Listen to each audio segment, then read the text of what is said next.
La laïcité. La laïcité. La laïcité. La laïcité, c'est simple. Qu'est-ce que c'est la laïcité?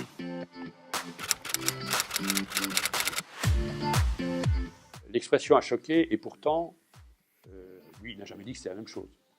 Il y a d'un côté des gens qui font des pressions très graves et qui mettent en danger des vies humaines, et de l'autre côté des gens qui expriment leur vision de la laïcité. Donc il n'a jamais mis ça sur un plan d'équivalence. Mais c'est vrai qu'il y a une tendance dans le débat public à avoir une espèce de police de la pensée.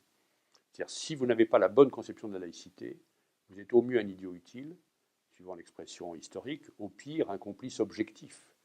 Vous êtes islamo-gauchiste, vous êtes un complice des frères musulmans. Donc ça, c'est une manipulation du débat public absolument insupportable, qui vise à décrire ce que doivent être les bons propos, les bons discours sur la laïcité. Et moi, j'ai bien pris soin de distinguer la loi, le droit, qui ne se discute pas, enfin, se discute pas, en tout cas, qui s'applique, et puis le changement de loi, qui, lui, peut se discuter. Et donc, il y a cette tendance à faire de la laïcité, non pas un principe, parce que la laïcité, c'est un principe politique. C'est un principe qui permet de vivre ensemble, qui repose sur la liberté, je l'ai dit, sur la neutralité de l'État et sur la citoyenneté. Mais ce n'est pas un catéchisme, ce n'est pas une religion. Il n'y a pas de pape de la laïcité.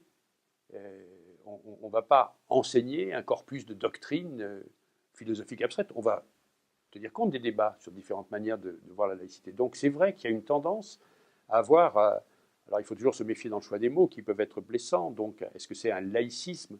Est-ce que c'est une vision intégriste de la laïcité? En tout cas, de lui faire dire ce qu'elle ne dit pas. De lui faire dire ce qui n'est pas dans la loi, mais ce que certains voudraient qu'il soit. Par exemple, qu'il n'est pas permis à des mamans accompagnatrices d'accompagner une sortie scolaire avec un foulard. Par parenthèse, il y a des tas de villes où il n'y aurait plus de sortie scolaire si on faisait ça.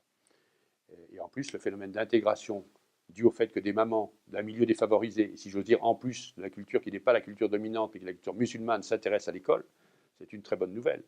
Et vous imaginez ce que ça fait chez les enfants si leur maman ne peut plus accompagner les sorties scolaires parce qu'elle a un foulard. Ça sont des arguments d'ordre politique. J'ai donné des arguments d'ordre juridique dans une précédente réponse.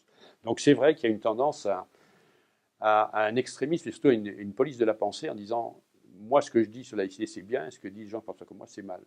C'est une forme de débat public insupportable qui s'apparente à des procédés qu'on a connus dans certains pays de l'Europe de l'Est à d'autres époques.